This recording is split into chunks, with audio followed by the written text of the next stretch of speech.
আমি আপনার মাধ্যমে মাননীয় মন্ত্রীকে উনি জিজ্ঞাসা বা প্রশ্ন রাখতে চাই, লুটের অস্ত্র সংখ্যা কত ছিল বিগত আন্দোলনে, এবং 17 বছরে দলীয় নিয়োগপ্রাপ্ত যে লোকগুলোকে পুলিশ ডিপার্টমেন্টে ভর্তি করা হয়েছে ওদের লিস্টটা কি জনসমক্ষে প্রচার করা হবে কিনা এই বিষয়ে একটু আপনার মাধ্যমে জানতে চাই।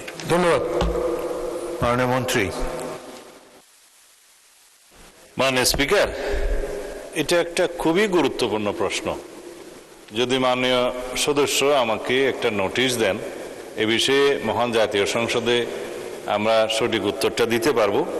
তবে আমি অস্ত্র উদ্ধারের বিষয়ে বলি, প্রতিনিয়ত আমরা যে অস্ত্র উদ্ধার অভিযান করছি তার মধ্যে লুট হওয়া কিছু কিছু অস্ত্র পাওয়া যাচ্ছে।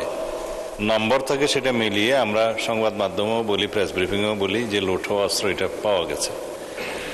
সেটা উদ্ধারের জন্য, লুট হওয়া অস্ত্র উদ্ধারের জন্য আলাদা একটা কমিটি করে দেয়া হয়েছে, সব বাহিনী মিলিয়ে তারা তৎপরতা চালাচ্ছে। আশা করি আমরা সকল লুট করা অস্ত্র যেগুলো কারাগার থেকে হয়েছে বা অন্য জায়গা থেকে হয়েছে এগুলো উদ্ধার করতে পারবো।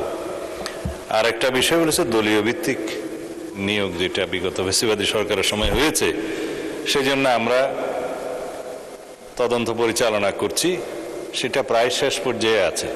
দেখা গিয়েছে কয়েকটি জেলায় হাজার হাজার পুলিশ কনস্টেবল, এসআই এবং অন্যান্য পদবীর লোকজন নিয়োগকৃত হয়েছে ফ্যাসিবাদী সরকারের আমলে, যেখানে ডিস্ট্রিক্ট কোটায় অন্তর্ভুক্ত হওয়ার জন্য যেই জেলার মানুষ তিনি নন সেই জেলায় গিয়ে, বিশেষ করে ফরিদপুর, গোপালগঞ্জ, মাদারীপুর, আর একটা হচ্ছে গোপালগঞ্জ, ফরিদপুর, মাদারীপুর এবং শরীয়তপুর, আর সাথে কিশোরগঞ্জ, এরকম 4-5টি জেলা আইডেন্টিফাই করা হয়েছে, যেখানে একটু একখণ্ড জমি কিনে তার ওখানে গ্রামের ঠিকানা, স্থায়ী ঠিকানা পরিবর্তন করেছে। এইভাবে অনেক অনিয়মের মাধ্যমে তারা পুলিশে জনবল নিয়োগ দিয়েছে বিগত সরকারের সময়।